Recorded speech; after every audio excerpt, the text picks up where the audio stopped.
제가 잠깐 기도하고 시작하고 싶습니다. 잠깐 기도하겠습니다. 아버지,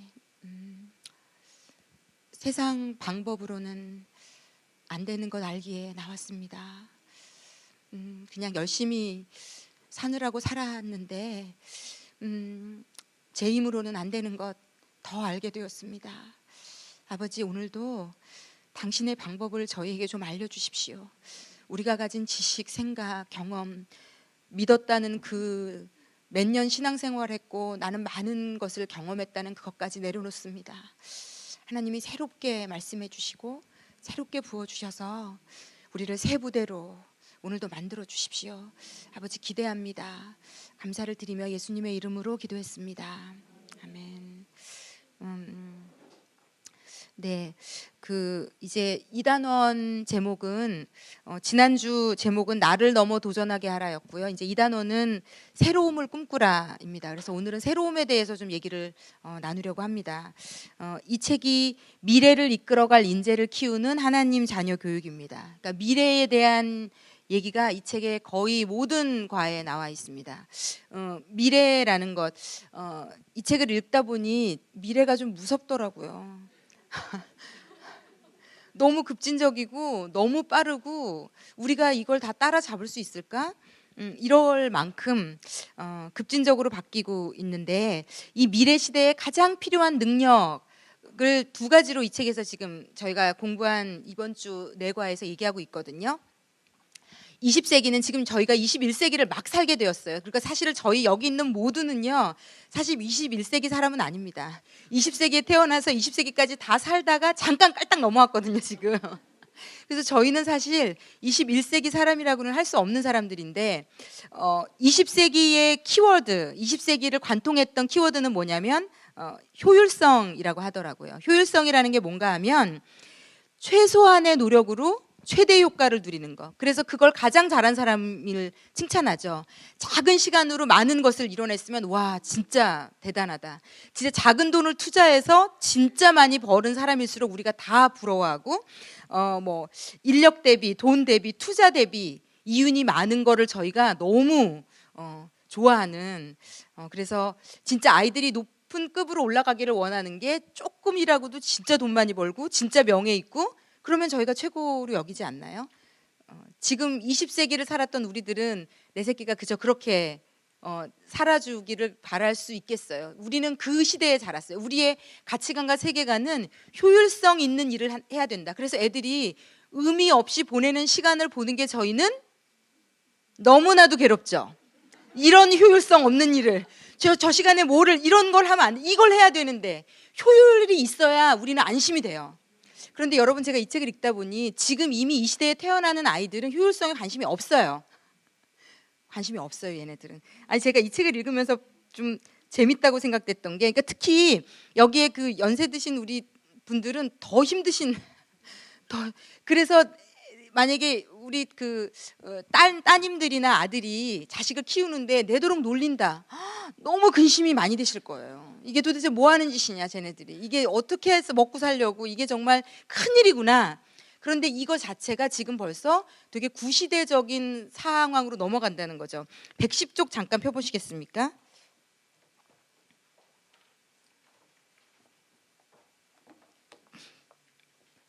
(110쪽) 맨 위에를 보면요, 제가 조금 읽어볼게요. 요즘 아이들은 우리 세대와 완전히 다르다. 원칙보다는 이렇게 해야 돼라는 원칙보다는 상황이 어떻게 돌아가는가가 중요해요. 본질보다는 이미지가 중요해요. 얘네들이 그렇게 생겨 먹었어요. 새로운 것에 도전하기를 즐기고 사명감보다는 재미가 있어야 돼요. 얘네들은 일과 놀이를 동시에 합니다. 아이들이 이 시대에 맞게 변하고 있습니다. 아이들은 재미와 놀이로 즐길 수 없는 일이면 쉽게 흥미를 잃습니다. 그러나 그들은 우리가 보기엔 되게 한심해 보이지만 나름대로 부지런히 정보를 찾고 시험이 없어도 재미가 동기 유발이 되면 즐겁게 공부할 세대입니다. 그러니까 우리가 자라던 시대랑 완전히 세대가 바뀌었다는 겁니다. 자신이 좋아하는 게 뭔지 재미있는 것이 아이들의 관심사입니다. 그래서 어른들은 21세기를 사는 아이들을 보는 우리들은 아이들이 재미있어하는 일이 무엇인지 유념해서 보아야 합니다. 뭐가 옳은지를 자꾸 가르치시면 얘네들은 튕겨나가고요. 아이들이 재미있어하는 게 뭔지를 보셔야 되고, 놀이를 통해 하나님께서 아이들에게 주신 재능과 은사를 발견할 수 있기 때문이다. 그런데 우리는 놀이를 쓸데없이 헛시간 보내는 것으로 보고 못마땅해 하는데 이래서는 안 된다입니다. 왜냐하면 얘네들이 사는 시대는 효율성에 관계가 없는 게, 앞으로의 아이들은 외우기는 칩이 할 거고요, 수학은 계산기가 할 거고요, 시험은 인터넷으로 칠 겁니다. 암기 위주의 법률 고수는 맵 서비스로 대체될 것이고, 언어 통역은 통역기가 할 겁니다. 그러니까 우리가 열심히 책상에 앉아서 많은 시간을 보내야만 이룰 수 있는 것들을 자랑스러워하는 세대거든요. 저희는 우와, 하루 종일 책상에 앉아서 공부해, 쟤 좀 봐, 집중력 봐, 쟤 얼마나 저걸 잘해. 지금 이 시대는 그게 관계 없다는 겁니다. 그건 이미 다른 것들이 다 대체되는 시대입니다. 그런데 지금 우리가 이 30, 40대 애들을 키우면서 30, 40대의 어머니들이 애들을 키우며 다음 세대를 준비하기는커녕 책상에 무조건 앉아서 오랜 시간 공부해라, 이거 자체가 21세기에 맞지 않는 것을 시키고 있다는 게 된다는 거죠. 이따가 나눌 텐데 2030년 내가 되면 없어지는 직종이 10개가 되는데 과히 충격적입니다. 2030년대에 저희가 일생을 바쳐서 제가 70년대생들, 80년대생들이 일생을 바쳐서 꿈꾸고 원해서 얻는 직업들이 2030년대에 다 없어지는다고 미래를 연구하는 학자들이 발표를 했더라고요. 과연 이런 시대를 살면서 앉아서 그냥 공부만 잘해라, 얘 성적표에 1등이에요, 얘는 언어 감각이 너무 탁월해요, 이제 이런 게 별로 자랑이 안 되는, 그 탁월한 언어 감각, 암기력은 기계들이 다 할 겁니다 이제. 그래서 뭔가 여기 왜 새로움을 꿈꾸라, 21세기는 새로움이 키워드입니다. 새롭지 않으면 아무리 똑똑해도 살아남기 힘든 시대가 21세기입니다. 그래서 우리가 20세기에 배웠던 가치관을 내려놓지 않으면 우리 아이들은 우리 때문에 오히려 21세기에 부적응할 수밖에 없는 아이들이 될 수도 있다. 굉장히 두렵고 떨림으로 좀 겸손함으로 이 미래를 맞이해야 되는 시대가 지금 왔습니다. 그래서 21세기의 키워드는 뭔가, 이 책에서 이제 두 가지를 얘기하는데, 하나가 창의성입니다. 창의력, 크리에이티비티, 창의력을 얘기합니다. 창의력이라는 것은 사전적인 정의로 새로운 것을 생각해내는 힘입니다. 그러니까 인재를 뽑을 때, 사람을 뽑을 때 너 얼마나 책상에 앉아서 공부 많이 했니, 학벌이 뭐니, 너 언어를 얼마나 잘하는 게 아니라 면접을 하면서 얘에게 뭐가 새로움이 있나, 다른 애들 똑같은 대학에서 똑같이 공부한 애들이 똑같이 말하는 거 말고 얘는 뭐가 새롭지? 그래서 이제 학력과 이런 것들이 파괴되는 시대가 올 겁니다. 왜냐하면 학력이 중요한 게 아니라 너는 뭐가 다르니, 이게 면접에 화둘 겁니다. 그래서 넌 뭐가 다른데, 너 1등 했는데, 그래서 너 똑같이 공부 잘하는 애들하고 너가 뭐가 다른데, 우리 회사가 널 뽑으려면 네가 새로워야 우리 회사도 살 수 있거든. 네 학벌, 네 학력, 네 IQ 중요하지 않아. 네 아이디어가 새로운 게 뭐가 있니, 이걸 물을 겁니다. 이게 두렵고 굉장히 떨리는 지점 같아요. 뛰어난 생각을 해내는 힘, 새로운 생각을 해내는 힘이 창의력인데 21세기는 이걸 요구한다는 거죠. 그런데 이 책에서도 얘기하기가, 이 창의력이라는 게 어느 순간 갑자기 하루아침에 탁 하고 무슨 운 좋은 아이처럼 이렇게 튀어나오는 게 아니라는 거죠. 이것도 매일매일에 내가 무엇을 하며 살았는가가 기반이 되어서 이 아이에게 떠오르는 역할을 할 텐데, 지금 20세기를 살았던 우리들은 이거를 주입식으로 이것도 가르려고 해요. 얘를 악기는 뭘 가리키고, 이거는 뭘 가리키고, 이건 뭘 가리키면 창의력이 있는 애가 되겠지. 그런데 과연 이 아이들이 사는, 우리가 상상할 수 없는 21세기가 지금 우리 머리에 있는 것으로 교육시키는 것으로 과연 가능한 일일지가 의문입니다. 그런데 지금 21세기의 대한민국의 엄마들의 맹점이자 되게 무서운 것은요, 무섭게 아이들을 몰아넣어서 뭔가를 시키고 있다는 거죠. 그게 뭘 도출해낼지 사실 모르는데 무엇라도 하지 않으면 안 되는 두려움 가운데 열정을 가지고, 에너지를 가지고 아이들을 뭔가를 시키고 돌리고 있거든요. 정말 무서울 만큼 아이들을 매섭게 몰아쳐가면서 제가 예전에 듣고 충격적이었던 얘기가, 저희 독서실에 있는 이렇게 딱 한 명 들어가서 공부할 수 있는 책상 있잖아요. 그것이 이제 완벽하게 이렇게 방처럼 만들어서 자물쇠를 가진 게 나왔더라고요. 그래서 엄마가 잠궈놓고, 밖에서만 잠글 수 있어요. 엄마가 잠궈놓고 그 안에서 엄마가 열어줘야 나오는 거죠. 이게 뭐 하는 건지 모르겠어요. 네. 그래서 제가 이거를 저희 청년들 그 특강할 때 세상이 요즘 시대가 이랬다 그랬더니 바로 거기서 어떤 애가 찾았더라고요. 가격까지 나와 있던데요. 그림하고 가격까지. 진짜 그걸 진짜 사나 봐요. 집에 그걸 들여놓고 애를 그 안에 들여보내나 봐요. 과연, 그런데 솔직히 과연 그 아이에게 새로운 것을 생각해내는 힘이라는 게 있을 수 있을까요? 지금 우리가 생각하는 그 교육이 막 악기도 가르치고 줄넘기도 가르치고 막 수영도 가르치고 막 나는 얘를 다재다능한 애로 키워내겠어. 나는 못 해본 모든 것을 가르치겠어. 그래서 얘를 11시까지 학원으로 돌리는 이게 돈이 있었으면 제가 그렇게 했을 것 같거든요. 그래서 얼마나 돈이 없는 게 감사한지. 제가 볼 때 이런 말씀 드리면 죄송하지만 돈이 왼수인 것 같아요. 지금 대한민국에는, 제가 이거 되게 우픈 얘기예요, 여러분. 대한민국에 지금은 돈이 왼수예요. 지금 이 강남에 이 난리를 치는 엄마들이 과연 돈이 없으면 저럴 에너지가 있을 수 있을까?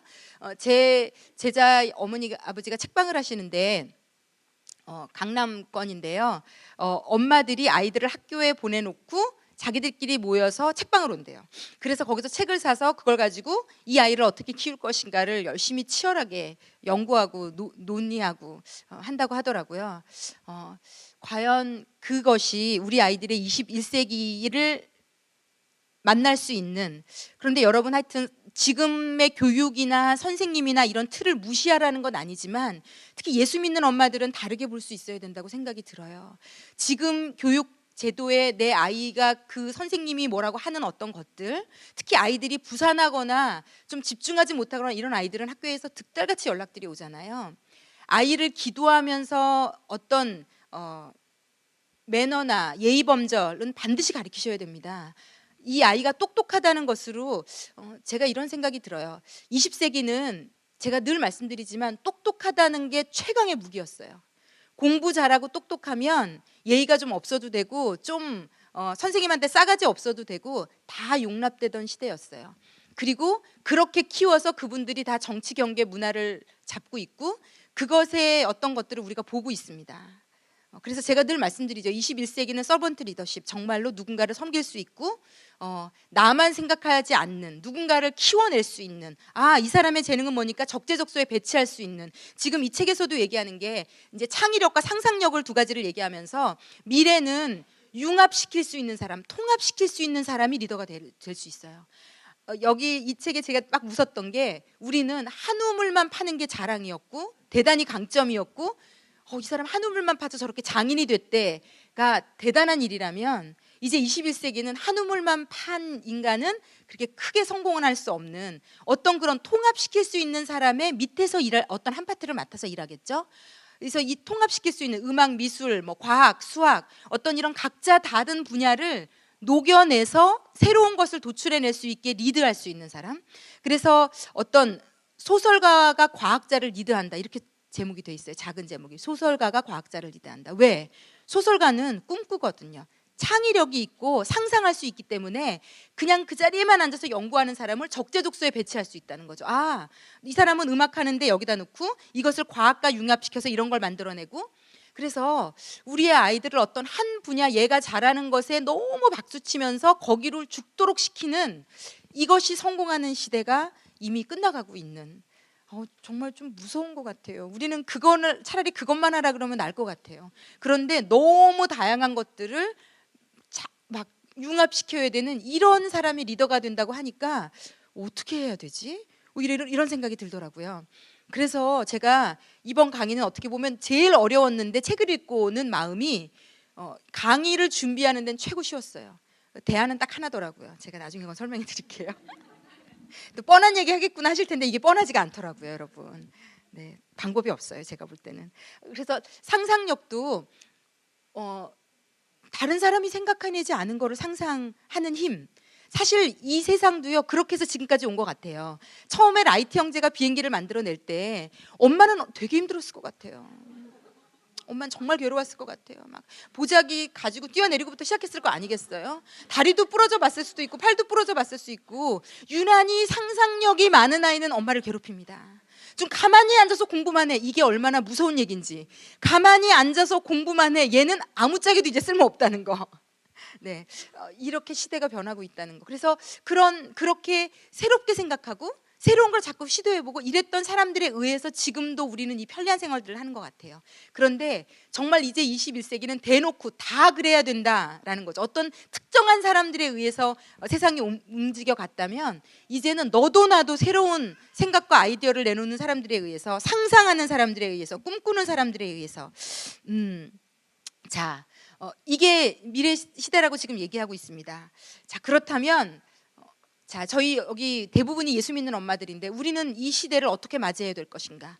너무 두렵고 뭘 어떻게 해야 될지도 모르는 이 세상 엄마들 같이 죽도록 공부만 시켜도 안 된다고 하지. 그렇게 막 학원만 돌려도 안 된다고. 그럼 어떻게 하라는 얘기냐? 이제 굉장히 어려운 지점인데요.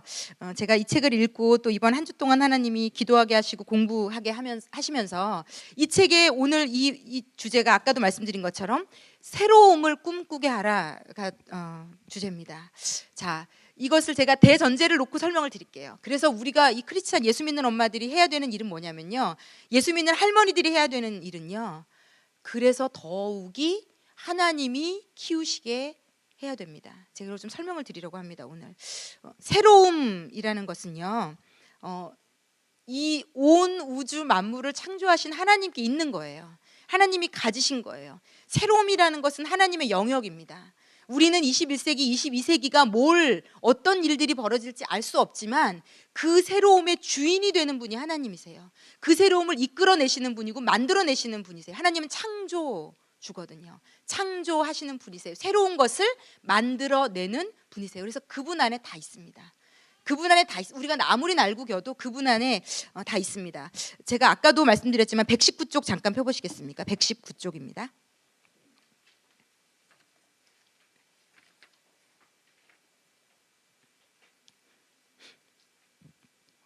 119쪽에 사라질 직업들부터 읽겠습니다. 우리는 어려서부터 한 우물을 파야 한다는 말을 진리처럼 듣고 자랐다.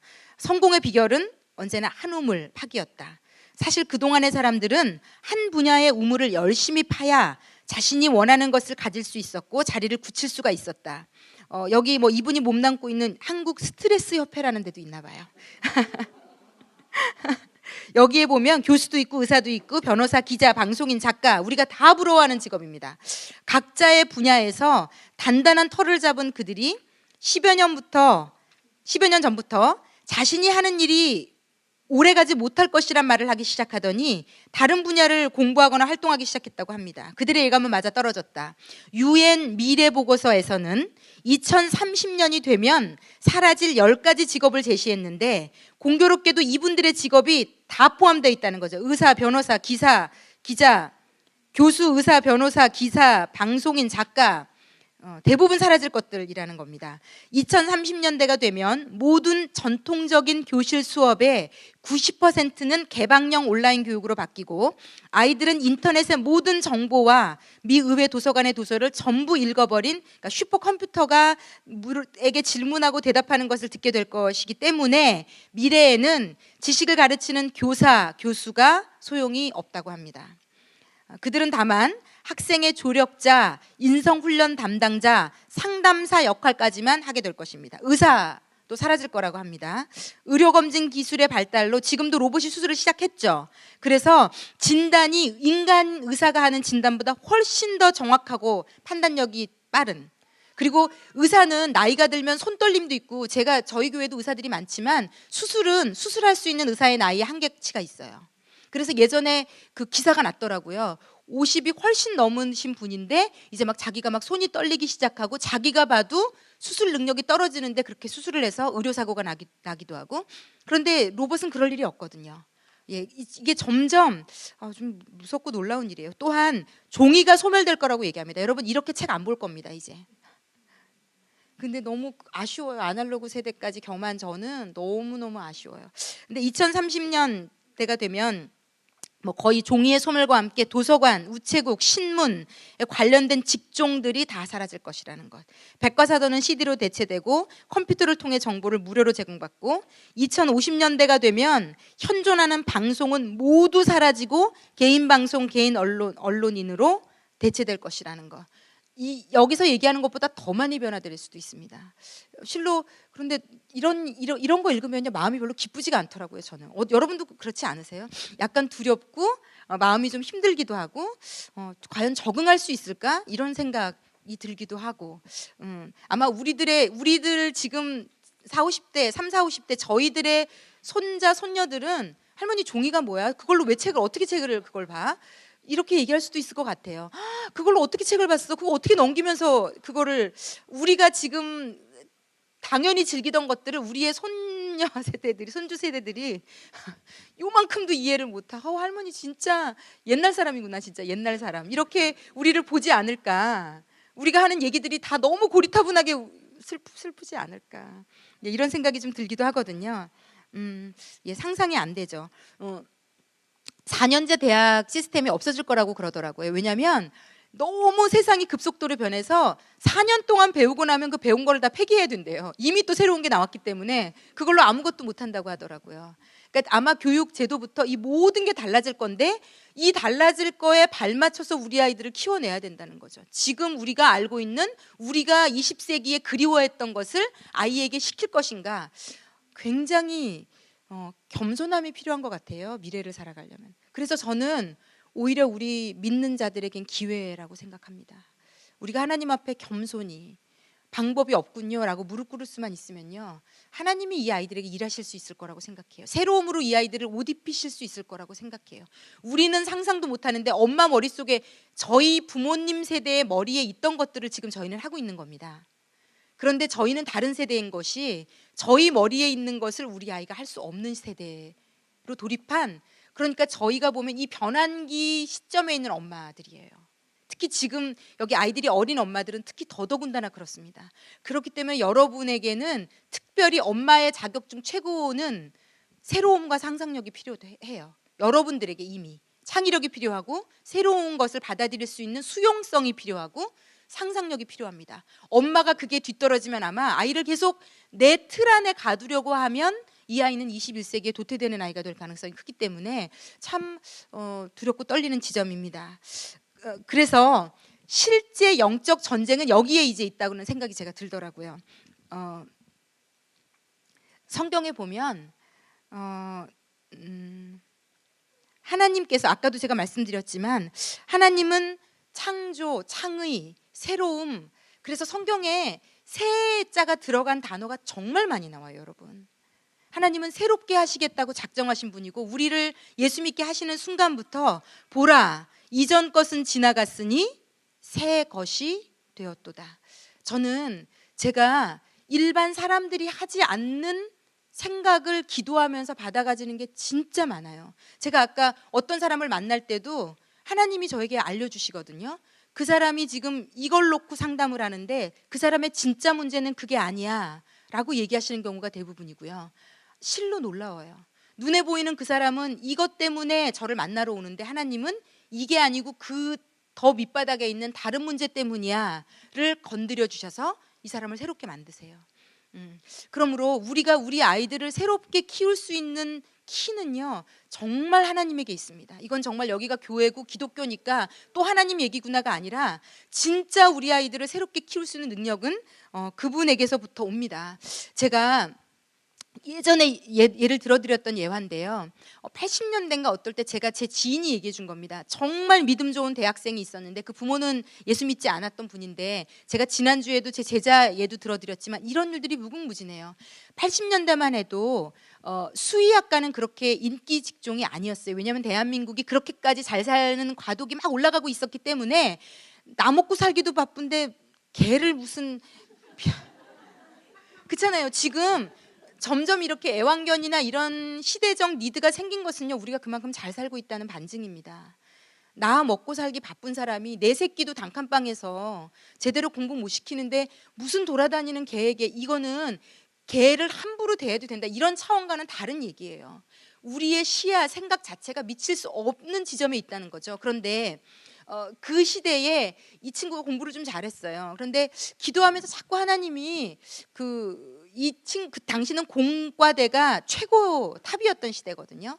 그런데 하나님이 끊임없이 이 친구에게 그 수의학과에 대한 마음을 주셔서 선생님도 당연히 반대하고 뭐 모든 사람이 반대하죠. 왜냐하면 그 시대의 틀, 그 시대가 볼 수 있는 최대한의 관점으로 볼 때는 수의학과는 미래에 도움이 안 되는 과거든요.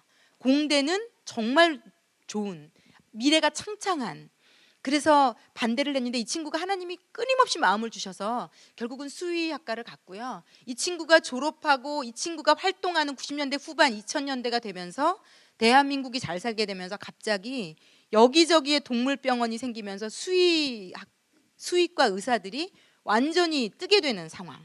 그러니까 제가 이 얘기를 드리는 포인트는 하나예요. 하나님은 무엇이 어떻게 될지를 아시는 분이세요. 미리 알고 계시는 분이세요. 그 친구에게 물론 수의학과를 보내게 하신 이유는 단순히 네가 30대 40대가 되는 시대에는 그 직종이 호황을 이뤄서 네가 돈을 많이 벌 것이니 그것을 하거라, 그것을 뛰어넘는 하나님의 분명한 의도가 있었던 것을 압니다. 그렇지만 어찌 되었건 간에 새로움, 새롭게 됨, 미래는 하나님 안에 다 있습니다. 그때 뭘 하게 될지, 무엇이 이 아이를 이끌어가게 될지, 이 아이가 어떤 직종을 하게 될지 지금 사실은 하나님 손 안에 다 있습니다. 우리가 그것을 막 흐트러 놓지 않을 수만 있다면, 20세기의 관점을 가진 내가 내 시야로 자꾸 아이를 어떻게든지 머리를 막 써가면서 내가 머리를 잘못 쓰면 내 아이가 잘못될 것 같은 착각을 내려놓는 것, 내가 무언가 조금 똑똑하게 행동하지 않으면 내 아이가 잘 될 것 같은 생각을 내려놓는 것, 이 싸움입니다. 영적 전쟁이에요. 이 세대가, 언론이, 문화가 얘기하는 것과 하나님이 나에게 주시는 마음, 둘 중에 어느 쪽을 따를 것인가, 이 영적 전쟁에서 하나님 쪽을 완전히 따르는, 이것이 이 세대를 거슬려서 벌써 21세기의 80년대 그 어느 대학생 한 사람에게로부터도 하나님 일하고 계셨거든요. 네가 살 21세기에는 네가 이런 일을 하며 살게 될 거야. 그러니까 하나님 손에 있다는 거죠. 굉장히 두렵고 미지의 세계인데 하나님 손에는 명확하게 있습니다. 우리에겐 미지고 두렵고 어떻게 그 시대가 오는 게 무섭다. 그런데 하나님 손에 정확하게 있습니다. 그러므로 학원 하나를 보내더라도 기도하며 보내십시오. 내 어릴 때 한 풀려고 20세기의 그 효율성의 세계관에 물든 내 머리, 내 잣대로, 그때 그 시대에는 모든 선생님과 부모님, 모든 사람이 반대했던 수의과가 써먹는 것보다 지금은 더합니다. 내가 보기에 너무 얘가 뭐가 되려고 이러나, 걘 크게 될 거예요. 지금 21세기는 진짜 그래요. 얘가 뭐가 될지 너무 보이는 애, 얘는 너무 공부도 잘하고요, 너무 책상에 앉아있고요, 얘는 누가 봐도 너무 뭐가 될지 보이는 애.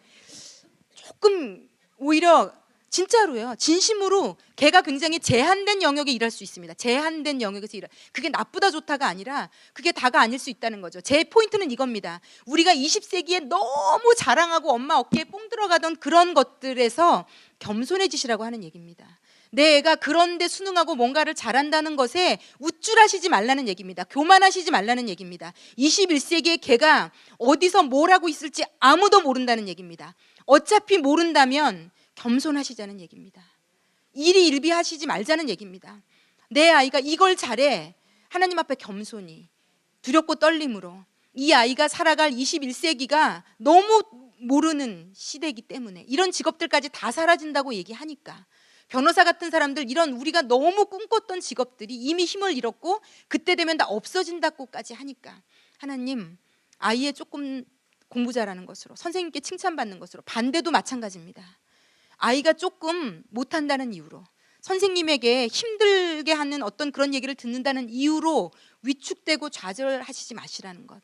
선생님이 하는 얘기를 무시하라는 얘기는 아닙니다. 하나님 앞에 기도하는데 그 선생님의 얘기를 데려다가 기도하십시오. 그러나 분명히 하나님이 우리에게 주시는 마음이 있을 겁니다. 괜찮다든지 이건 바꿨으면 좋겠다든지, 정말 지금보다, 우리가 아까 성기미들 이 강의, 이 어머니 학교 시작하기 전에 꼭 기도하거든요. 정말 성경님이 너무 간절히 기도하게 하세요. 그 1, 2분의 기도를. 그런데 아까도 기도할 때 하나님께서 오늘 성령께서 우리를 만지시기를, 여러분에게 이 새로움을 덧입혀 주시기를 정말 간절히 기도했습니다. 지금보다 우리에게 여러분 가장 필요한 게 뭔지 아십니까? 지금보다 믿음이 더 좋아지셔야 돼요. 이 새로움에 눈을 뜨시려면 지금 우리가, 여러분이 다 믿음에 각자 이것이 다를 것입니다. 그런데 내 믿음이 되게 괜찮다고 생각하시면 안 됩니다. 어느 경지에 올랐어도 괜찮은 믿음은 없습니다. 더 나아갈 믿음만 있을 뿐입니다.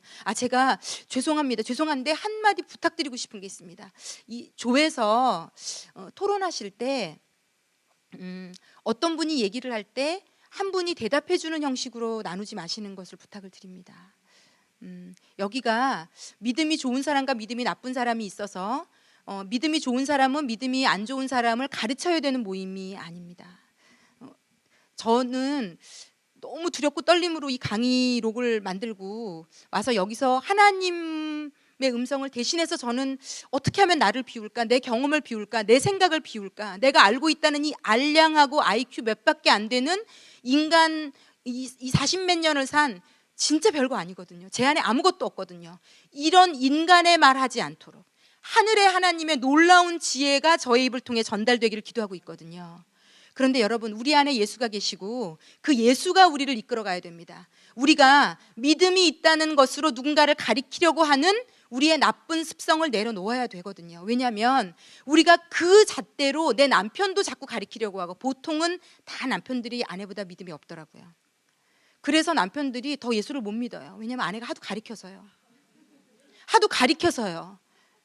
내 지혜로 가리켜서요. 하나님은 만이면 내가 경험한 거 10도 안 되는데 그 경험한 10도 안 되는, 코끼리 다리 하나 만졌다고 코끼리 다 본 것처럼, 여러분 이거 진심입니다. 이건 저에게도 하는 말입니다. 이건 어떤 특정한 사람에게 당신이 들어야 돼가 아니라 인간 이해영에게도 하는 말이고 여기에 있는 모든 분들에게 다 해당되는 말입니다. 우리에게 누군가를 가르치려는 나쁜 병폐가 사라져야 됩니다. 교회 안에 뭐 새가족 모임이든 1:1 모임이든 어떤 모임이든 어떤 사람이 내가 경험한 것을 가르친다는 생각을 내려놓지 않으면 그 사역에, 그 사람에게 역사는 일어나지 않습니다. 왜냐하면 하나님이 가르치시기 때문에. 우리는 아무것도 아닌 존재들이에요. 하나님이 가르치실 수 있어야 됩니다. 내 남편, 내 아이, 하나님이 가르치셔야 됩니다. 내가 가르치는 게 아니라. 그래서 늘 얘기하지만 아무 말씀 안 하셔도 됩니다. 아무 말씀 안 하셔도 됩니다. 진짜입니다. 이게 진리입니다. 하나님이 하실 겁니다. 오히려 내가 말 안 한 만큼 하나님이 하시는 걸 보게 될 겁니다. 작정을 하시고 한번 아무 말 하지 말아보십시오. 교회 가자는 얘기도 하지 마십시오. 지들이 알아서 다 올 때 되면 오게 됩니다. 아니 진짜 그렇더라고요. 저희 여기 성기미 분들 중에서도요, 불과 몇 년 전까지 남편 생불신자, 나에게 교회 가자는 말만 하지 마. 그래서 그냥 할 수 없이 딸 셋하고 오니까, 또 이렇게 되면 누군지 알겠네요. 하여튼 딸 셋하고 오니까 할 수 없이 이 교회 앞까지 차만 태워다 줬거든요. 그런데 그분이 이번에 안수집사 받으세요. 제가 정말 너무 저는 감동이에요. 왜냐하면 그 첫 모습을 제가 알거든요. 교회에 가자는 게 얼마나 그분에게 끔찍한 일이었는지 말도 못 꺼내게 하던 남자였다는 걸 제가 알거든요.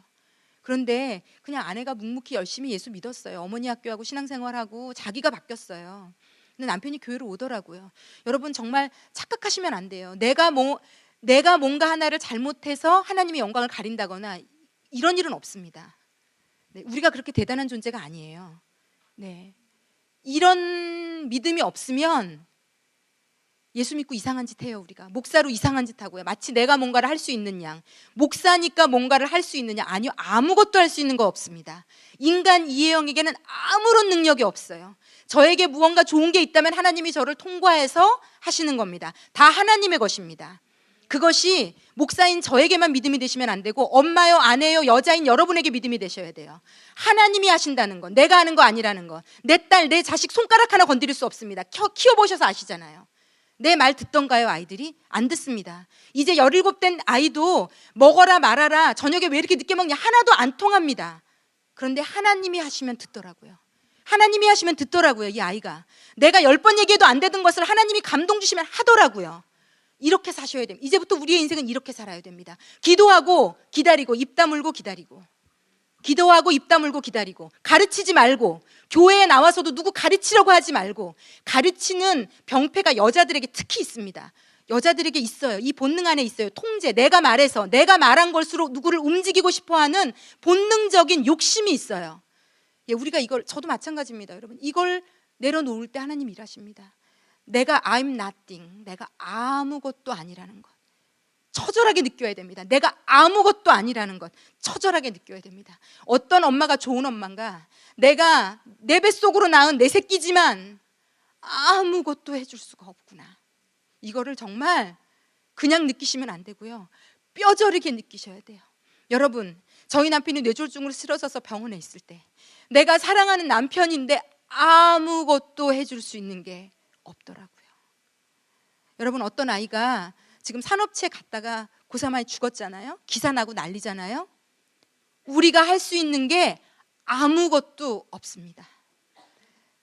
어떤 교회, 어떤 사역이 성공하는가 하면요, 그 사역에 포함된 사람들이 내가 아무것도 할 수 없다는 걸 알면 그 사역은 성공합니다. 마찬가지입니다. 어떤 가정이 성공하는가? 엄마가 성경 지식이 많고 똑소리가 나고, 저 사람 봐, 기도도 저렇게 유창하게 해, 성경도 얼마나 많이 아는지.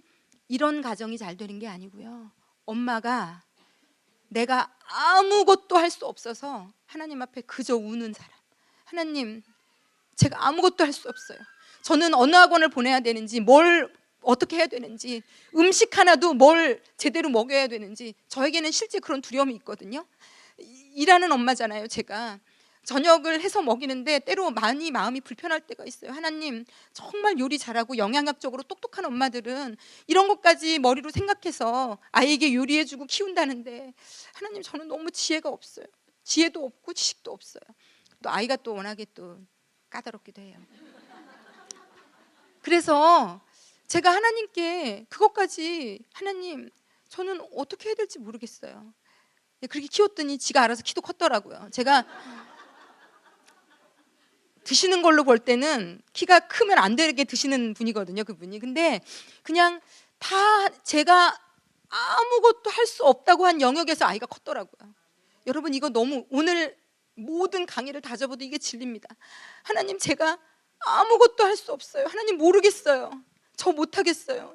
저는 할 수 없어요 라는 영역에 하나님이 가서 마음껏 일하셨더라고요. 그런데 제가 할 수 있는, 그래서 똑똑한 엄마들 아이들이 안 좋습니다. 이거 지금 세상이 증명하고 있는 거예요. 뭐 얼마 전에 그 책 쓰신 학교 교장이라는 분, 아이 다 내려놓았다는 분, 그분 엄마가 똑똑해서 아이들 다 망가뜨린 케이스거든요.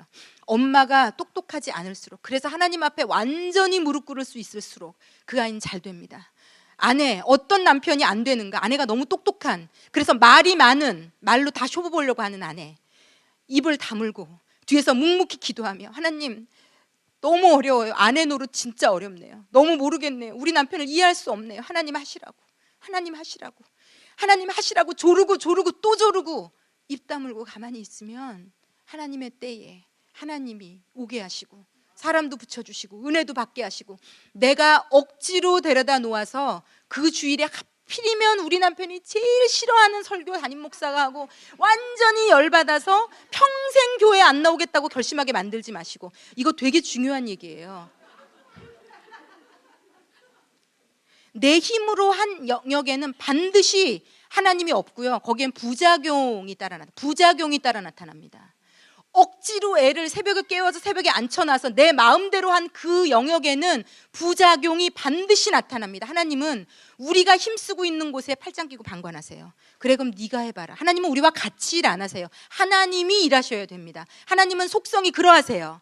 그렇기 때문에 우리가 두 손 두 발 납작 들고 엎드려서 하나님 하십시오, 저는 모르겠습니다 하시면, 하나님이 하필 우리 남편이 온 그 주에, 하필 담임 목사님이 우리 남편이 제일 은혜 받을 말씀을 전하시고, 하필 우리 남편 옆자리에 제일 우리 남편이 보고 은혜 받을 만한 사람을 보내주시고, 이 조합을요 우리는 상상할 수가 없어요.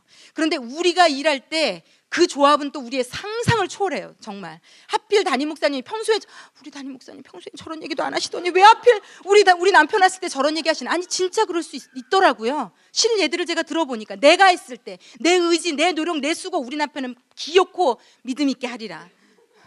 근데 믿음이 있게 한다는 게 우리 영역이 아니잖아요. 정말 그거야말로 하나님의 영역이잖아요. 그래서 여러분 뭐 어떤 제자 양육이 됐든 기다리시면 돼요. 기다리시고 하나님께 죽도록 기도하시면요, 나 말고 다른 사람이 입을 벌려주더라고요. 집사님, 하나님이 누군가를 친하게 하시고 신뢰하게 하시고 그 사람이 우리 남편을 권유하게 하셔서 내가 할 때는 그 인간이 그렇게 10번을 얘기해도 안 듣더니 듣게 하시는. 제가 예전에 그렇더라고요. 아내가 믿음이 없는 집이 있었거든요. 제가 이때가 돼서 이 아내를 막 양육을 하는데 이 아내가 눈물을 펑펑 흘리며 은혜를 받는 거예요. 그리고 막 가서 남편한테 얘기하는 거예요. 남편이 사역자거든요. 오늘 목사님한테 배웠는데 이게 이렇게 되는 거래. 막 눈물이 글썽글썽해서 이게 남편이 기가 막혀가지고, 야, 그거 내가 다 너한테 얘기해 준 거잖아. 어이가 없어가지고. 예. 여러분, 은혜 받을 때가 있습니다. 하나님의 때, 하나님의 시간, 하나님이 작정하신 그 모든 섭리가 한꺼번에 분출되는 놀라운 타이밍이 있어요. 그 타이밍을 내 마음대로 조절하려고 하지 마십시오. 하나님의 때가 가장 완벽합니다. 제가 김아중 그 옛날 전 대사였던 그 장로님이 쓴 하나님의 대사라는 책 1편을 읽고 되게 많이 은혜를 받았는데, 한 두세 가지 포인트의 은혜를 받았는데 그 한 포인트가 이거예요. 이 어머니가 평생 기도하신 분이거든요. 평생 기도하신 분이에요. 그런데 이 어머니가 며느리를 데리고 주일에 교회를 가는데 아들은 잠을 자고 있는 걸 보면서 그냥 가시더라고요. 제가 그 부분에 너무 많이 은혜를 받았어요. 왜 은혜를 받았냐면, 기도하고 얼마나 믿음이 좋으면 천불이 날 거 아니에요. 며느리 끌고 가면서 저놈 자식 아직도 잠자고 있네. 그때가 한 40대인가 그럴 거예요. 그렇게 기도했으면 불안도 할 만한데 이분에게 불안이라는 게 없더라고요. 이분이 확신이 있으시더라고요. 하나님의 때에 하나님이 하신다는 거. 그런데 오래 기도를 쌓아놓으셔서 하나님의 때에 돌아오셨잖아요. 그러니까 40대 중반인가 후반인가 예수를 믿었어도 책을 3권을 낼 만큼 평생 믿은 사람보다 더 잘 믿으시더라고요. 얼마나 잘 믿느냐가 중요하지 얼마나 빨리 믿느냐가 중요한 게 아닙니다. 그 시간에 연연하는 것은 나의 중요성이고요. 하나님은 하나님의 가장 완벽한 타임이 있으십니다. 이건 우리 아이들에게도 마찬가지입니다. 아이들의 믿음, 아이들의 성장, 성숙, 우리 눈에 보이는 어떤 발전, 이건 다 하나님 손에 있습니다. 내가 내 타임테이블을 만들어서 내 시간만큼 아이가 쫓아오지 않을 때 불안해하고 두려워하고 신경질하고 짜증내고 방 안으로 내몰고, 이것이 다 나의 부족함 때문이거든요. 그래서 결국은요, 우리에게 믿음이 필요합니다. 지금보다 더 하나님의 마음을 품을 수 있는, 누구도 여기 저를 비롯해서 한 사람도 예외 없이 하나님 살아계시거든요. 이 살아계신 하나님의 크기는 무궁무진하거든요. 지금 우리가 경험한 하나님은 정말 그 무궁무진함의 손가락만큼도 안 되거든요. 겸손함으로, 늘 겸손함으로 하나님 말씀하십시오. 제가 듣겠습니다. 지금 저희 특별 새벽 예배 40일 동안 저도 매일 기도하고 있어요. 하나님, 더 이 믿음이 깊어지게 해주십시오. 제가 40일 동안 계속 하나님을 만나면서, 와, 진짜 초보 단계구나. 내가 지금까지 경험한 하나님이 때로는 되게 크다고 생각한 적이 있었는데 착각이구나. 정말 더 깊이 있게 하나님 더 알게 해주세요. 더 만나게 해주세요. 제 믿음이 이 정도로 안 되겠습니다. 아버지, 더 키워주세요. 너무 기도하게 됩니다. 여러분에게 그 열심이 있으셨으면 좋겠어요. 남편과 아이를 바꾸고자 하는 열심은 다 내려놓으시고 나를 하나님 앞에 새롭게 해주십시오라는 열정, 열심이 있으셨으면 좋겠어요. 더 무릎 꿇으셨으면 좋겠어요. 더 꿈꾸셨으면 좋겠어요. 더 소원하셨으면 좋겠어요. 그래서 사실은요, 이 창의성과 상상력은요, 지금 이곳에 앉아있는 우리에게 필요합니다. 상상력도 없고 예수님 안에 창의성도 없는 엄마 밑에서 크는 아이들이 얼마나 고통스러울지. 하나님은 이 아이들을, 여러분 지금 우리가 키우는 아이들을요, 하나님은 열방과 세계를 품게 하실 거거든요. 그런데 우리는 열방은커녕 내 새끼 그냥 좋은 직장 가서 좋은 차 굴리고 좋은 집에 편안하고, 딸이면 좋은 남편 만나서 행복하게, 그 남편이 너무 잘해줘서 막 설거지도 해주고 다정다감하고 막 그런 요 간장종지만한 꿈을 꾸고 있는 우리, 정말 그건 하나님 보실 때 간장종지만도 못하거든요. 그러라고 보낸 인생이 아니거든요. 그냥 알콩달콩 그 집에서 둘이 따뜻하게 행복하게, 우린 너무 잘 만났다, 어떻게 이런 아내 남편을 만났니, 이건 정말 하나님 안에 간장종지만도 못한 꿈입니다. 그런데 이 꿈을 평생 놓고 살면서 한이 돼서 너를 만나서 내가 이렇게 불행하다고, 그러라고 준 인생 아닙니다. 여러분, 제가 지금 어머니 학교 가정사역을 하지만 그러라고 하나님이 준 가정 아닙니다. 나 하나 행복하라고, 내 마음 하나 따뜻하라고. 그래서 너무 내 새끼 행복하게, 얼마나 우리 사위가 좋은지요, 우리 누구죠? 며느리가 얼마나 좋아서 우리 아들을 잘 섬기는지, 이 정도 하라고 주신 인생이 아닙니다. 하나님은 세계, 열방, 우주를 품는 꿈을 우리에게, 우리 아이들에게 주셨거든요. 이 크기로 우리도 볼 수 있어야 됩니다. 뛰어넘는, 이 나라를 뛰어넘는 생각들, 열방을 품는 꿈들, 이건 우리에겐 없어요. 우리는 그냥 나 하나 아니라면 편안하면 돼요.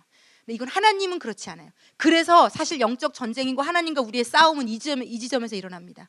하나님은 더 크게 키우고 더 크게 써야 되는데, 우리는 그저 요만큼 물질 누리고 안락한 거, 편안한 거, 좋은 거, 행복한 거, 따뜻한 거, 이런 거 너무 좋아하잖아요.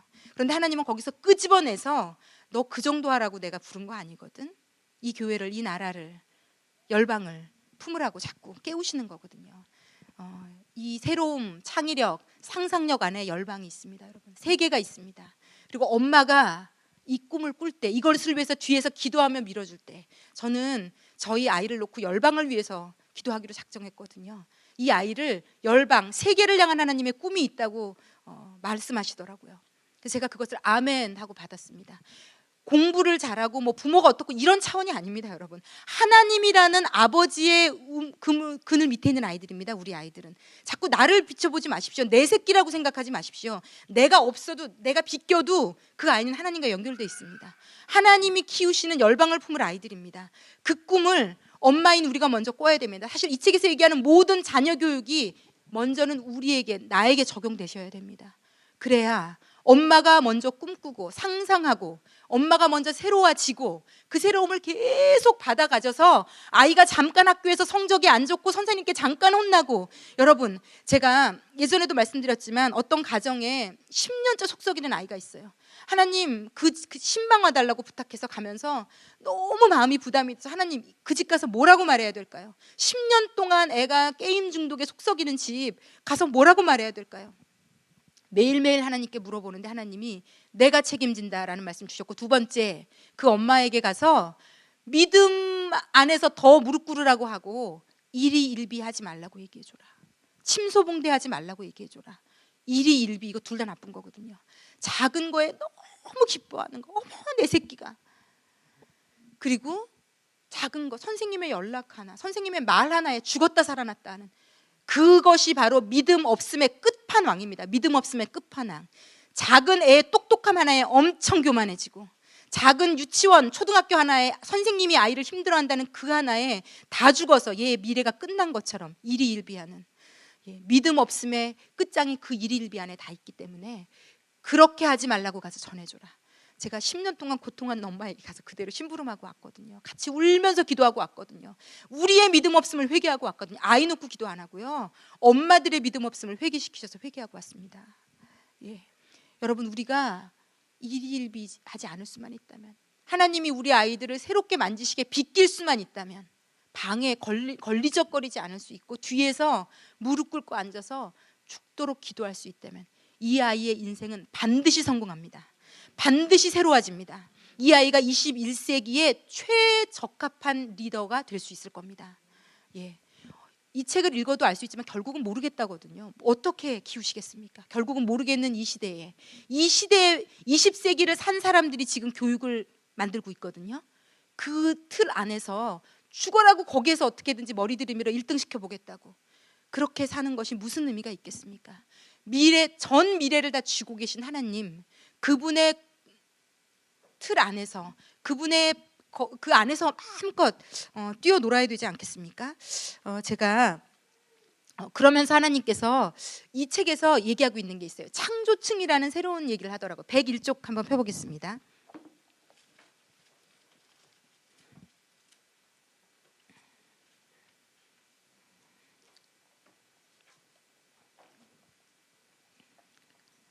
자, 101쪽.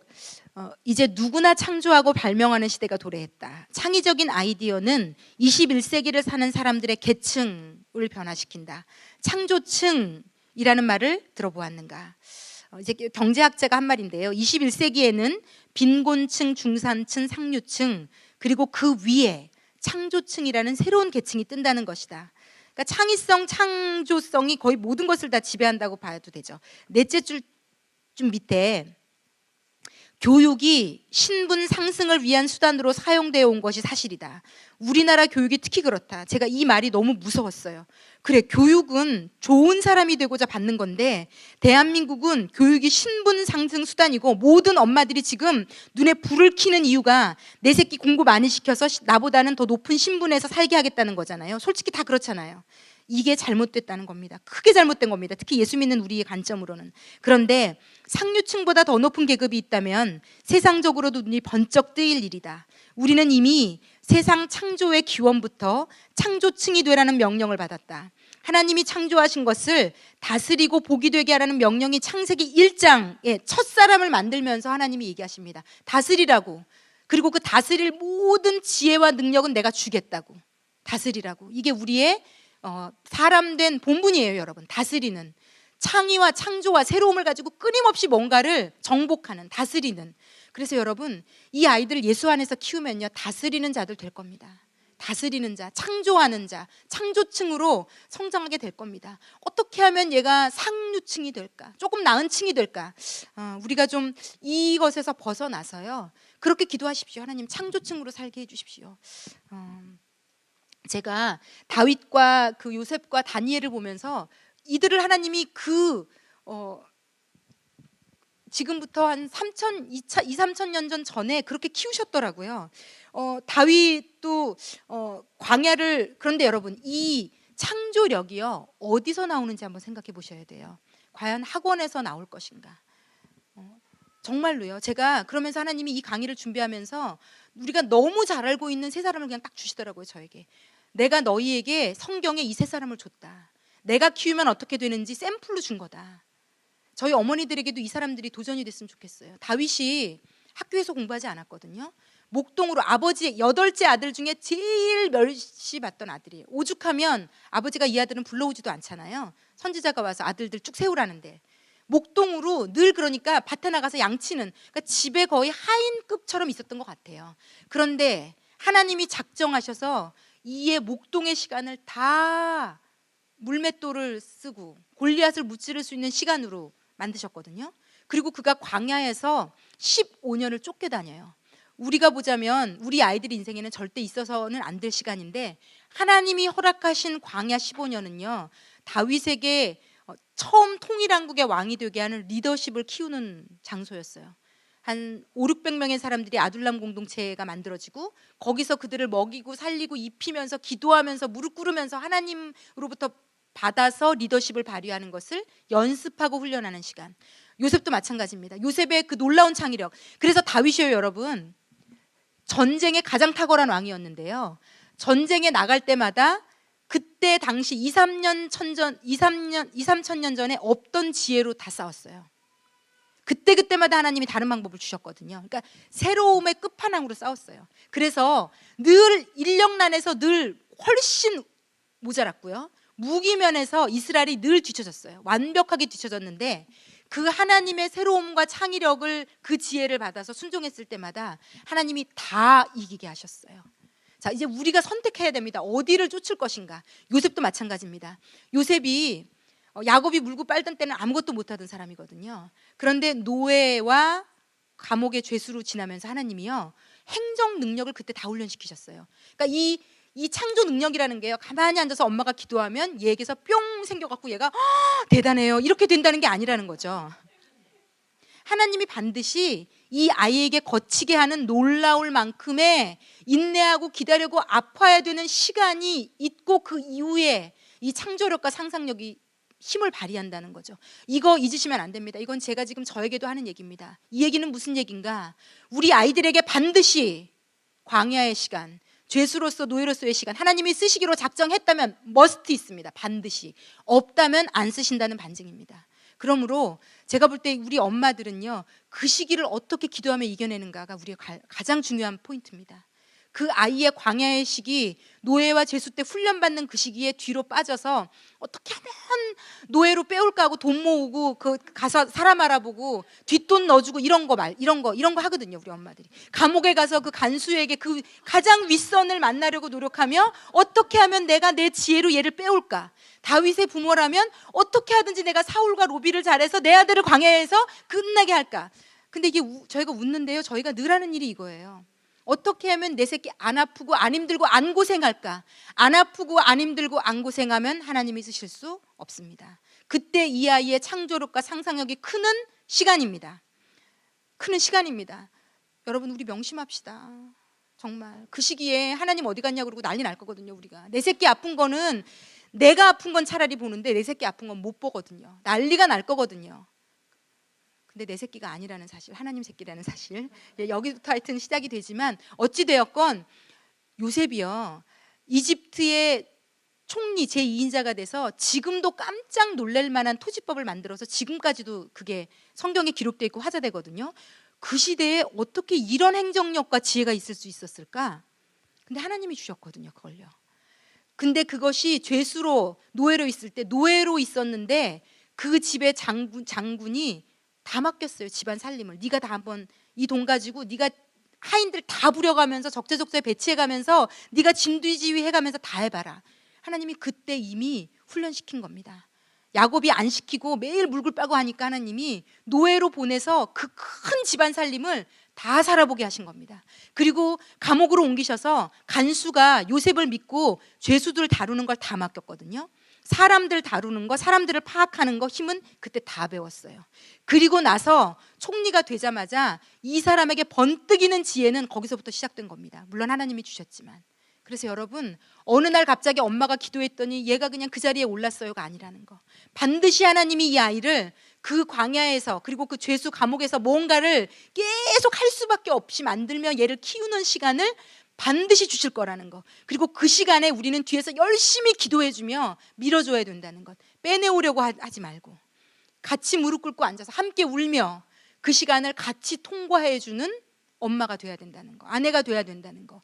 그런 엄마를 가진 자들이 복된 자라는 거. 정말 복받은 아이는 딴 아이가 아니라 그렇게 그 시간을 아이에게 오롯이 유익이 되도록 기도해 줄 수 있는 엄마를 가진 아이는 복된 인생이라는 거. 제가 이 얘기를 이렇게 전하면서 지금 1, 2, 3, 4, 5, 6, 7세를 가진 여러분, 어머니 여러분, 뭐 한 초등학교 때까지 여러분 정말 복 받으신 인생입니다. 이렇게 이것을 믿음으로 받아 가지실 수만 있다면 여러분의 아이들은 복 받은 아이입니다. 예. 그리고 지금 우리 아이가 3, 40대가 되었다고 해서 하나님 안에 늦은 시간은 없습니다. 하나님 안에 늦은 시간은 없습니다. 80대, 90대, 100세에 꿈꾸게 하시는 분이 하나님이세요. 제가 깜짝 놀라는 것은요, 예수님 이 땅에 오실 때 아무도 못 알아봤거든요. 여러분, 아무도 못 알아봤어요. 예수님 이 땅에 오실 때, 하나님이 오실 때. 그런데 성전에서 기도하고 있던 할머니, 죽기를 얼마 안 앞둔 할머니, 그 할머니 한 사람이 성전에서 기도하다가 예수님 알아봤어요. 예수 안에서는 나이는 정말 숫자고요. 어떤 나이에도 꿈꿀 수 있습니다. 오히려 팽팽하고 젊고 똑똑한 사람에게 안 주는 것, 100세 할머니에게 하나님 주실 수 있어요. 우리 하나님 그런 분이에요. 우리 하나님 너무 멋있는 분이에요. 새로운 분이에요. 꿈꾸게 하시는 분이에요. 병자에게, 가난한 자에게, 나이든 자에게, 모든 자에게 꿈꾸게 하시는 분이세요. 놀라운 분이세요. 그분이 우리의 아버지세요. 우리가 못할 게 있겠습니까? 우리의 욕심만 버릴 수 있다면 못할 게 없어요. 사실 우리는요. 새로움을 꿈꿀 수 있는 가장 합당한 사람들이 우리입니다. 여러분, 이 꿈을 꿉시다. 알량한 내 지식에 하나님을 가두지 말고 이 하나님을 우리가 믿고 있다는 것을 좀 알았으면 좋겠습니다. 그래서 제가 다니엘이 포로로 끌려가서 그때 당시 포로로 끌려온 모든 가장 똑똑한 아이들만 모아놓은 학교를 다녔거든요. 그런데 성경에 분명히 이렇게 쓰여 있습니다. 다니엘의 지혜가 모든 사람들보다 10배나 뛰어났더라. 하나님이 주셨어요. 하나님이 주셨어요. 여러분 어떻게 하시겠습니까? 사람보다, 사람 안에서 어떻게든지 조금은 나은 사람 보장도 없는데 그렇게 키우려고 아둥바둥 하시겠습니까? 아니면 정말 딱 하나님께 맡기시겠습니까? 근데 여러분, 하나님께 맡기는 것이 영적 싸움이에요. 이 세대는 크리스찬 엄마들이 아무도 하나님께 맡기지 않거든요. 고3 되면 학원 보내느라 주일을 빠지게 하는 엄마들이거든요. 그 아이에게 무슨 새로움이 있고 창의력이 있고 무슨 하나님이 주는 10배나 뛰어난 지혜가 있겠습니까? 그저 그 시대에 그저 그럭저럭 살아갈 만큼 정도는 최선을 다해서 교회라도 빠지면서 했으니 어느 정도는 살겠죠. 사실 교회 빠졌다고 하나님이 갑자기 불벼락 내리시지 않습니다. 교회 빠지고 주일을 거의 불살라 공부해서 이 아이가 서울대 갈 수 있어요. 그런데 그럭저럭 살겠죠. 그냥 그저 그런 인생으로, 남들보다 조금 나은 인생으로 자기 교만 안에서 자기 틀에 갇혀서 자기 하나 잘 먹고 잘 살겠죠. 그런데 하나님이 키우시면 하나님께 시간을 드리고 마음을 드리고 물질을 드리는 훈련을 어려서부터 시키셔야 됩니다. 내 시간의 주인이 내가 아님을 알려주셔야 되고, 이 돈의 주인이 엄마 아빠가 아니라 하나님이라는 것을 알려주셔야 되고, 어릴 때부터 11조 훈련 시키셔야 되고. 왜 11조 훈련이 중요한가? 물질이 결국은 사람들을 멀게 하고, 물질 때문에 아이들이 하나님을 다 떠나거든요. 돈 때문에 하나님, 돈 놓고 하나님 버리는 시대입니다. 그러므로 어릴 때부터 이 돈의 주인이 누구냐? 하나님이다. 하나님이 내일이라도 당장 다 가져가시면 너는 빈털털이다 가르치셔야 됩니다.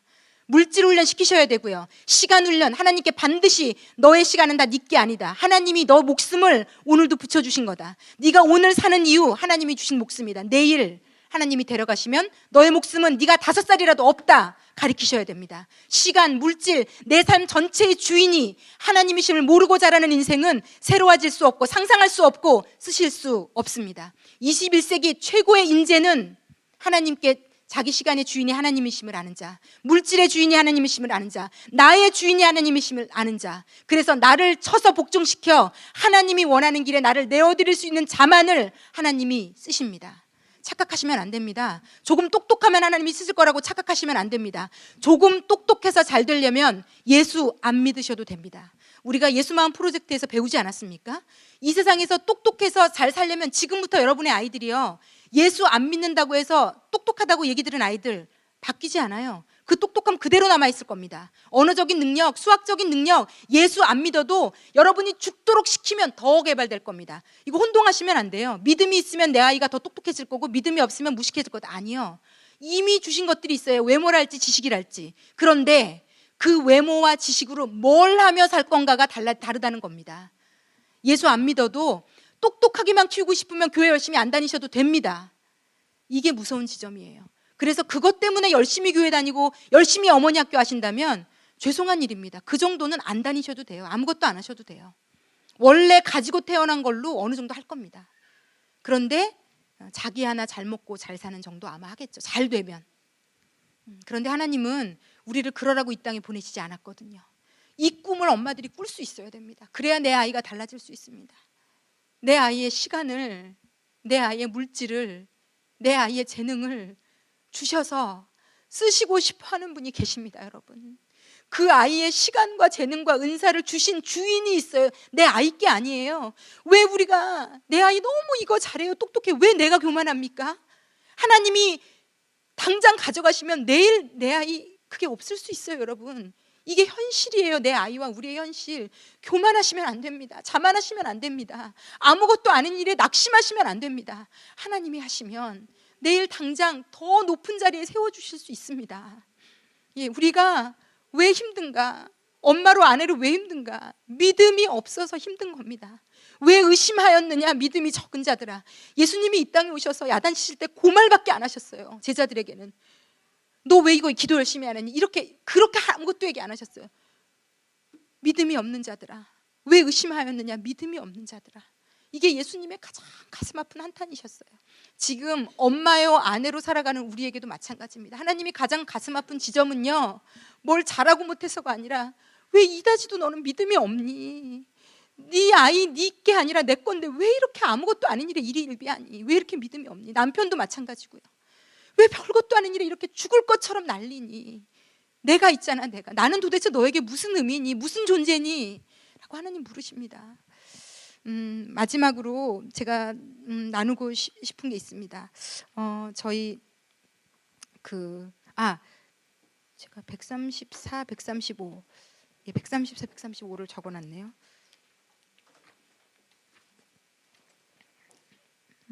네. 134 상상력에 대한 부분도 상상 에너지의 보고 성경, 나이 들어 자식을 낳을 수 없는 아브라함에게 자식에 대한 약속으로 주어진 것은 상상이었다. 하늘의 별과 바닷가의 모래를 보고 엄청난 후손의 번성을 상상하게 하신 것이다. 무수히 번성할 후손에 대한 약속은 야곱에게도 그리고 이삭에게도 상상으로 주어졌다. 성경이 다 그러합니다. 야곱은 자신의 기업에 대해서도 상상력을 발휘했다. 그 다음 페이지. 요셉은 어려서부터 꿈을 꾸고 부모나 형제들까지 자신에게 절하는 상상을 했다. 그 외에도 물 위를 걸으시는 그리스도, 죽었다가 살아난 나사로 등 성경 속 인물들은 하나같이 다 우리를 상상의 세계에 있게 하고 그 상상이 현실임을 증명한다. 하나님은 수많은 선지자들에게 환상과 상상을 주셨다. 환상을 통해 하나님의 역사하심을 알려주셨다. 여기 스티븐 스필버그가 유대인 부모에게서 성경교육 받고 자랐다는 것, 그래서 그가 만든 것들이 다 상상력이 뛰어나잖아요. 그리고 맨 밑쪽으로 밑에서 하나 둘 셋 넷 그 성경의 상상력을 너무 현실적이고 가시적인 교육에 편입시키는 부모들의 또 잘못된 부분들이 있어요. 현실을 뛰어넘는 상상은 믿음으로 받을 때 그 실행력을 발휘할 수 있다. 이 성경 구절은 다 함께 읽겠습니다. 믿음은 바라는 것들의 실상이요 보이지 않는 것들의 증거니. 아멘. 상상력은 허구가 아닙니다. 하나님이 우리에게 주신 것입니다. 실상이고 증거를 위한 선액 학습입니다. 그러므로 어릴 때에 성경을 끊임없이 읽어가면서 그 노아의 방주 이런 모든 이 세상 사람들이 허황되다고 말하는 그 크기를 아이들이 어릴 때부터 상상으로 받아 가져야 됩니다. 왜냐하면 하나님은 이 아이들을 그렇게 쓰실 것이기 때문입니다. 아이들에게 고기 잡는 법을 가르쳐서는 안 된다. 바다를 미치도록 그리워하게 해야 한다. 그러면 아이들이 배도 만들고 잠수함도 만들고 해상 도시도 만들 것이다. 그런데 지금 이 시대의 교육법은 고기 잡는 법, 1등으로 고기 잡는 법, 누구보다 다른 사람보다 많이 잡는 법만을 가리키고 있습니다. 하나님 안에서 뛰어놀게 만들면 아이들이 바다를 미치도록 그리워해서 배도 만들고 잠수함도 만들고 해상 도시도 만들게 될 것입니다. 그동안 우리는 현실의 욕구를 충족시키기 위한 고기 잡는 법에 너무 치중한 것 같다. 지금의 교육입니다. 현실에 집착하는 가정이나 교회의 모습 속에서 아이들이 현실을 뛰어넘을 수 있는 상상의 날개를 잃은 것은 아닌가 생각하게 된다. 예, 그래서 제가 아이들이 어리신 분들은요, 그 성경을 그냥 계속 아이들이 읽을 수 있게 그걸 엄마가 재단하고 설명하시면 안 돼요. 지금 그게 이렇게 되는 거야. 어떤 진짜 성경은 그것이 그대로 이루어진 일입니다. 예수님이 무리를 걸었고 물고기 2마리 떡 5개로 5,000명이 먹었고 이 꿈을 꾸게 하셔야 돼요. 이 스케일로 아이들을 놀게 하셔야 돼요. 우리가 믿는 하나님은 죽은 자를 살리시며 내 인생도 그렇게 쓰실 수 있는, 아이들이 그걸 꿈꾸고 그것을 상상하고 그것을 즐기고 그것을 믿고 이렇게 키우셔야 돼요. 성경을 그래서요, 잠자리에서 머리맡에서 끊임없이 읽어주십시오. 제가 저희 아이 너무 많은 책을 성경을 읽어줬는데 잠자리에서 저희 아이가 말씀드렸잖아요. 감사하게도 제가 중학교 때까지 읽어줄 수 있었거든요. 잠이 바로 안 들어가지고 제가 머리맡에서 읽어주는 걸 허락하더라고요. 자기가 한 20-30분을 이렇게 누워서 너무 뒤치다거리다 자니까 엄마가 너 눈 감고 있어, 엄마가 읽어줄게, 읽으라 그러더라고요. 그래서 너무 제가 목 아파 죽는 줄 알았어요. 밤마다 아주 그냥 정말 책을 어떤 건 막 재밌으면요, 자나 이렇게 보면 자나 이러고 기다리면 엄마 좀 더 읽어봐봐. 이게 쥐가 안 읽고 나와. 근데 그냥 그것도 하나님께 감사했어요. 그때라도 하나님을 상상하고 꿈꾸고 정말 그것이 이 아이의 무의식과 이 아이 거기에 다 젖어 있다고 저는 생각합니다. 그래서 제가 좋은 어린이 성경들 많이 알고 있거든요. 제 동생은 샘물교회를 다니고 이 친구가 그 집에서 애들 공부시키는 건 뭐죠? 예, 홈스쿨링도 하고, 홈스쿨링 하는 엄마들과 네트워크도 잘 돼 있고 뭐 굉장히 이런 쪽에 자료가 많아서 제가 걸핏하면 저희 동생에게 자료들을 요청하면 막 저에게 보내주거든요. 뭐 성경 듣기 CD랄지 또 어떤 그런 아이들에게 읽혀주면 아주 좋은, 상상할 수 있게 만든 어른의 머리로 재단하지 않은 좋은 성경책들이 많이 나와 있기 때문에 여러분들 궁금하신 분들은 성기미들에게 물어보시면 제가 그 자료도 보내드릴게요. 성경 안에서 이 아이들이 놀게 하셔야 돼요. 정말 바다를 미치도록 그리워하게 만드셔야 돼요. 그거 하나하게 기도하시면 안 되고요. 더 크게, 더 큰 스케일, 하나님의 스케일로 놀도록. 너무 갑자기 흥분되네요. 우리 아이들 하나님이 그렇게 키우고 계시고 그렇게 하실 거예요, 여러분. 우리 그렇게 키우도록 하나님을 응원합시다. 내가 그렇게 키우려고 하지 말고 아버지 제발 우리 아이 그렇게 키워주세요. 그런 스케일로 키워주세요. 열방을 품는 아이로 키워주세요. 상상하게 해주세요. 대한민국의 작은 도시에 작은 엄마 아빠 밑에서 태어났지만 너에게 하나님은 세계를 품게 하셨단다. 가리키게. 네가 버는 돈으로 너 하나 잘 살라고 주신 게 아니라, 너의 재능과 은사 너가 그냥 잘 먹고 잘 살라고 주신 게 아니라, 이 가정, 교회, 대한민국, 그걸 넘어 열방에 네가 해야 되는 일이 있단다. 열방을 품는 아이로 자라거라. 끊임없이 기도해주고 말해주고 알려주고 그랬으면 좋겠습니다. 제가 마지막으로 테이블에 성경구절 하나 놔드렸습니다. 오늘은 이거 제가 김순영 집사님 테이블에만 나눠주다가 모자라서 그냥 올라왔는데요. 남는 프린트물 저 테이블로 보내주십시오. 자, 남는 프린트물. 자, 이거 저희 새벽 예배 오신 분들은 알지만 이번 주에 하나님이 저에게 이 말씀으로 너를 꿈꾸고 아이를 꿈꾸고 가정을 꿈꾸라 주신 말씀이거든요. 자, 마가복음에 나온 구절인데 26절부터 32절까지 저랑 한 절 한 절 교대로 읽겠습니다. 제가 먼저 읽겠습니다. 예수께서 또 말씀하셨다. 하나님 나라는 이렇게 비유할 수 있다. 어떤 사람이 땅에 씨를 뿌려놓고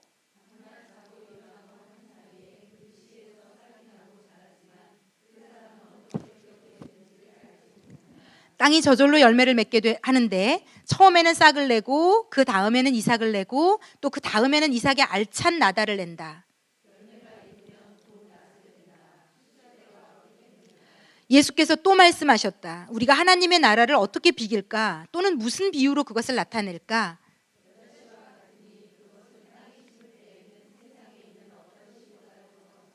다 함께 읽겠습니다. 그러나 심고 나면 자라서 어떤 풀보다 더 큰 가지들을 뻗어 공중의 새들이 그 그늘에 깃들일 수 있게 된다. 아멘. 자, 이게 무슨 말씀인가 하면요, 하나님의 나라, 하나님이 하시는 일들은 이런 형태로 이루어집니다. 아주 작은 씨에서 출발합니다. 그래서 사람들이 보기에, 누군가가 보기에 되게 보잘것없어 보여요. 여기서부터 출발합니다. 우리 자신이 그렇고, 우리 남편이 그렇고, 아이가 그렇고, 우리 가정이 그렇고, 교회가 이래 보일 수 있습니다. 아주 작고 미미하게. 그런데 하나님이 하시는 일은 뭔가 하면요, 밤낮 자고 일어나고 하는 사이에 그 씨에서 싹이 나고 자라고요. 그런데 이제 어떻게 그렇게 되는지 우리는 모른다는 거죠. 그리고 땅이 저절로 열매를 맺게 하는데, 이 저절로 열매를 맺게 한다, 하나님이 하신다는 얘기입니다. 우리가 얼마나 더 수고했느냐에 따라서 이 씨앗의 그 열매가 결정되지 않는다고 하나님이 지금 얘기하시는 겁니다. 하나님의 나라는, 이 땅의 나라는요, 농부가 얼마나 내가 어떻게 했느냐에 따라서 잘 자라지만, 하나님의 나라는 자고 일어나고 하는 중에 어떻게 그렇게 되는지 모르는데 하나님이 저절로 하게 하신다는 겁니다. 씨를 뿌리고 싹이 나고, 그 다음에는 이삭을 내고, 그 다음에는 이삭의 알찬 나달이 되고 열매가 된다는 거. 이 과정이 우리 삶 가운데, 우리 아이의 삶 가운데 이루어질 거라는 거. 지금 우리 아이들이, 그래서 여러분 꿈꾸셔야 돼요. 꿈꾸셔야 돼요. 우리 아이가 지금 아직 미미한 씨거든요. 우리도 마찬가지예요. 씨거든요. 그런데 하나님이 밤낮 자고 일어나는, 근데 자고 일어나는데 놀고 먹고 하면 안 되고요. 하나님 안에서 자고 일어나셔야 돼요.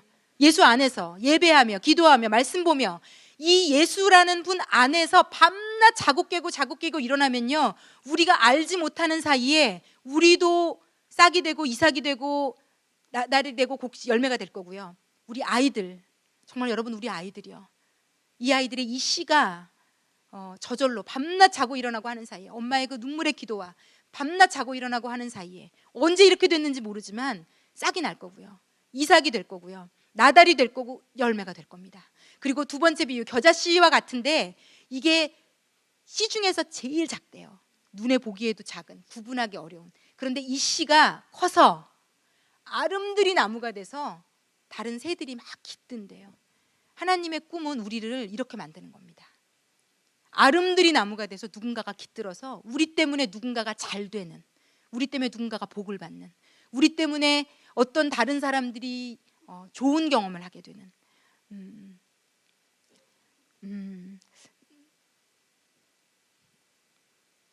네, 그래서 우리가 우리 아이들을 놓고도 꿈꿨으면 좋겠어요. 정말 꿈꿨으면 좋겠어요. 그런데 여러분, 이게 우리 아이들을 보면 이럴 수 있어요. 싹이 나기까지 시간이 걸리잖아요. 이놈의 새끼 맨날 기도하고 그냥 엄마가 이렇게 그냥 기도하는데 저 하는 꼴은 변하지도 않고 막 미치겠을 수 있으시거든요. 여기 특히 몇몇 분들은 실제 사춘기 아이들 중에 그런 아이가 있으신 분들 있으실 걸 제가 알아요. 그래서 여기 오신 분들 알아요. 여러분들 어떤 면으로 복 받으신 겁니다. 그 아이의 믿음은 바라는 것들의 실상이요 보이지 않는 것들의 증거니 보이는 것을 뛰어넘는 게 믿음입니다. 우리는 보이는 것만 볼 수 있거든요. 그런데 예수가 들어오면 어떻게 달라지냐면 보이는 건 너머에 지금 신데 지금 싹인데 나달과 열매와 아름드리 나무를 볼 수 있는 눈을 가지게 되는 게 믿음입니다.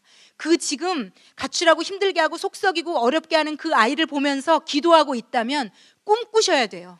이 아이가 변해서 아름드리 나무가 되고 열방을 품는 아이가 되는 것을.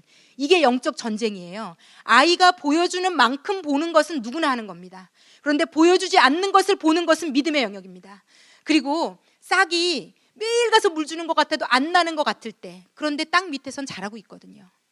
또 싹이 났는데 그렇게 오래 기다려서 나서 막 기뻐했는데 또 거기서 별로 안 자라는 것 같을 수 있습니다. 아이들을 키우는 게 그러해요.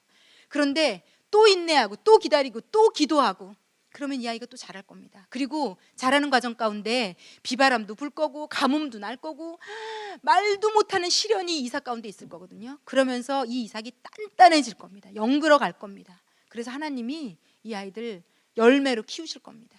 그래서 우리 엄마가 해야 되는 일은 비바람 불고 풍파가 오고 가뭄이 올 때 죽어라고 옆에서 기도해 주는 겁니다. 이 풍파가 내 아이의 이삭을 꺾지 않게 하시옵소서. 보호하시옵소서. 더 키우시옵소서. 이 풍파 비바람 이 모진 이 가운데 이 아이가 더 알라리 영글 더 단단한 알곡이 되도록 하나님 아버지 도와주십시오. 이렇게 기도할 수 있는 엄마. 이 아이들은 안 잘 될 수 없습니다, 여러분. 우리 꿈꿉시다. 이 아이들을.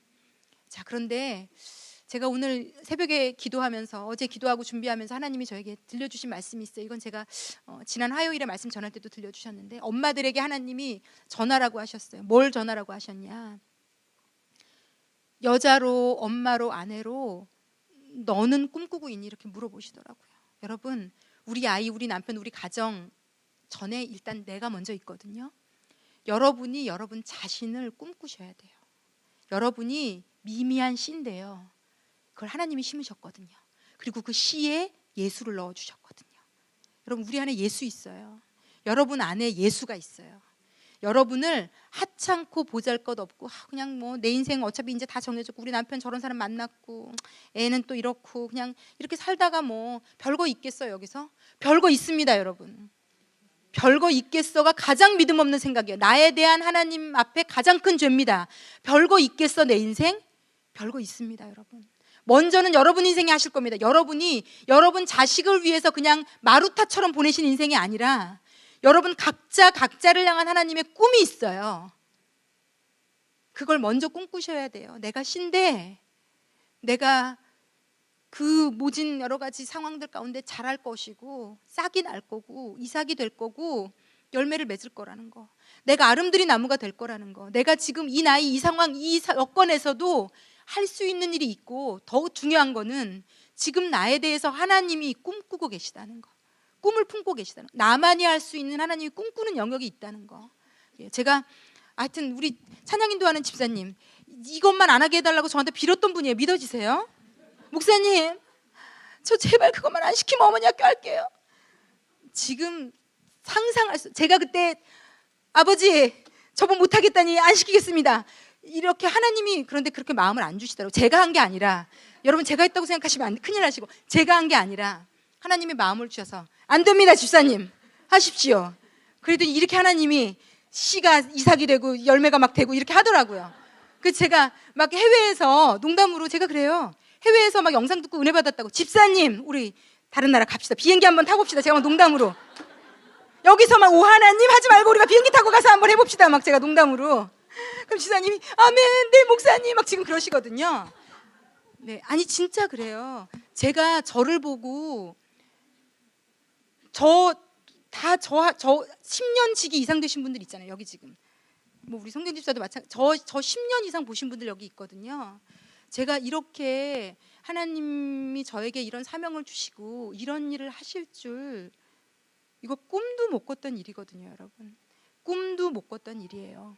뇌졸중 걸려서 쓰러진 남편과 정서적으로 불안한 아이를 가지고 이런 사역을 하게 되리라고 꿈에조차 상상도 못했던 일을 하나님 하고 계시잖아요. 여러분 각자에게 하나님의 꿈이 있어요. 하나님 저는 못해요. 아니요, 하나님이 하게 하실 거예요.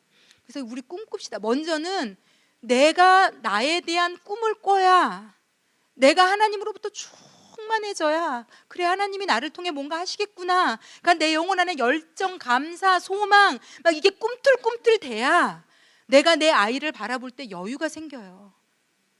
하시겠지 하나님이. 자기에게 아무런 소망도 꿈도 없는 엄마와 아내가 남편과 아이는 꿈과 소망으로 바라본다는 건 가능하지 않은 일이에요. 하나님이 저에게 그렇게 말씀하시더라고요. 너를 꿈꾸지 못하면 네 남편과 아이, 네 가정도 꿈꿀 수 없다. 너를 꿈꾸지 못하는 집사, 권사가 그 교회를 꿈꿀 수 없다는 거죠. 그리고 그 교회 자체가 소망이 없다는 겁니다. 꿈꾸는 우리 한 사람 한 사람이 모인 곳이 교회예요. 그래서 교회가 역동성이 있고 생명력이 있고 이 세상을 구원하는 방주 역할을 하는 겁니다. 그런데 아무 소망도 없는 사람들이 모여서 있는 교회가 무슨 능력을 발휘하겠습니까? 결국은요, 나로부터 시작됩니다. 내가 나를 꿈꿀 수 있으면 내 가정도 소망이 있고 우리 교회도 소망이 있는 겁니다. 나로부터 출발합니다. 그래서 하나님이 오늘 저에게 말씀 주시면서 나를 꿈꾸라고 가르치라고. 자식은 그 두 번째 문제고, 너를 꿈꾸라고, 나를 꿈꾸라고. 오늘은 이걸 좀 받아 가지십시오. 꿈꾸는 나, 꿈꾸는 여자, 꿈꾸는 엄마, 꿈꾸는 아내를 통해 놀라운 일들이 이미 예약되어져 있습니다. 예, 이것을 좀 받아 가지셨으면 좋겠고요. 이것을 가지고 우리 아이와 우리 남편에게 적용하셨으면 좋겠고, 우리 아이들이 열방을 품을 수 있는, 우리 남편이, 우리 아이가 열방을 품는, 자, 그 하나님의 꿈, 그 크기의 꿈을 매일매일 꾸시는, 그래서 그 꿈이 바라는 것들의 실상, 보이지 않는 것들의 증거로 나에게 다가오는 21세기 우리 아이들의 40, 50대, 30, 40대를 맞이하는, 눈으로 똑똑히 보게 되는 저와 여러분 되시기를. 이게 지금 영상으로 남아있기 때문에 저희가 한 5, 60대 됐을 때, 우리 아이들이 30, 40대 됐을 때 다시 한번 새겨볼 수 있는 증거자료 될 것 같아요. 예. 그렇게 그때 머리 하얘져 가지고 우리 다시 이걸 보며, 그래, 이것이 진짜 현실로 이 꿈들이, 믿음이 바라는 것들의 증거가 실상이 되었구나를 만나는 정말 저와 여러분 되시기를 예수님의 이름으로 축복합니다. 우리 기도하겠습니다. 기도하실 때, 아버지, 꿈꾸지 않았던 거 회개합니다. 나에 대해서 교회도 다니고 믿음도 있는데 그냥 그저 쳇바퀴 돌듯 신앙생활 하면서 나에 대해서 새롭게 꿈꾸지 않았던 것, 하나님 나에게 하실 수 있는 일이 있고 꿈이 있고 하실 거라는 것, 내가 먼저 나를 품고 내 가정을 품고 교회를 품고, 교회 하나도 못 품으면서 우리가 뭘 하겠습니까? 이 교회를 품고 넘어서 대한민국을 품고 열방을 향한 꿈이 하나님이 나에게 있으세요. 여러분, 하나님 그 꿈을 꾸게 하시옵소서. 내가 여자로, 아내로, 엄마로, 한 인간으로 하나님의 꿈을 먼저 꾸게 하시옵소서. 하나님, 그리고 우리 남편을 꿈꾸고 아이를 꿈꾸게 하시옵소서. 그 아이 일생 동안 싹이 나고 씨앗이 싹이 나고 이삭이 되고 열매가 되고 아름드리 나무가 되는 그 길을 기도하며 믿음으로 걸어가는 엄마 되게 하시옵소서. 하나님 도와주십시오. 기도하겠습니다.